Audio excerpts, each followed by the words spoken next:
Hi friends, this is your Aadya. న్యూగా kitchen channel open చేశాను. Please follow and subscribe.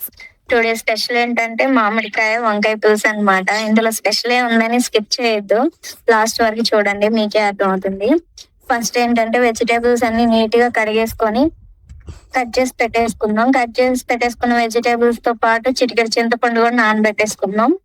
So ఇప్పుడు stove వెలిగించేసుకొని గిన్నె పెట్టేసుకుని అందులో తగినంత ఆయిల్ వేసుకుందాం. ఆయిల్ హీట్ అవ్వగానే ఆవాలు జీలకర్ర వేసేసుకుందాం. అవి వేగిన తర్వాత ఉల్లిపాయ ముక్కలు అండ్ కరివేపాకు, చిటికెడు పసుపు, సాల్ట్ 1.5 స్పూన్ వరకు వేసేసుకొని బాగా వేగనిద్దాం. వేగిన తర్వాత టమాటా ముక్కలను కూడా యాడ్ చేసుకుందాం. ముక్కలు బాగా వేగిపోయిన తర్వాత ముందుగా కట్ చేసి పెట్టుకున్నటువంటి మామిడికాయ ముక్కలు, పెద్ద సైజు ముక్కలు అండ్ పెద్ద సైజు వంకాయ ముక్కలు కూడా యాడ్ చేసుకుందాం. ఎందుకబ్బా పెద్ద సైజు ముక్కలు అని అంటున్నాను అనుకోవద్దు, అందరూ చిన్న చిన్న ముక్కలు కట్ చేసి వేసేసి కర్రీ చేస్తుంటారు. అసలు ఆ ఫ్లేవర్ తెలియదు అనమాట.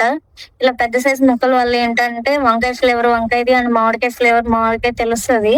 తినడానికి కూడా చాలా బాగుంటుంది, మీరు ట్రై చేయండి. సో వేసేసుకున్న తర్వాత ముందుగా నానబెట్టుకున్నటువంటి చింతపండు పులుసు, ఒక 2 స్పూన్స్ వరకు కారం అండ్ ఒక గ్లాస్ వాటర్ వేసేసుకొని మూత పెట్టేసుకుందాం. 10 to 15 మినిట్స్ లోపల బాయిల్ అయిపోతాయి అనమాట. ఈ లోపు ఒక చిన్న రిక్వెస్ట్, మళ్ళీ చెప్తున్నాను అనుకోవద్దు, ఈ న్యూగా కిచెన్ ఛానల్ ఓపెన్ చేసాం కదా, ప్లీజ్ ఫాలో అండ్ సబ్స్క్రైబ్. ఒక 15 మినిట్స్ తర్వాత ప్లేట్ తీసేసుకుంటే కర్రీ బాగా బాయిల్ అవుతుంది అనమాట.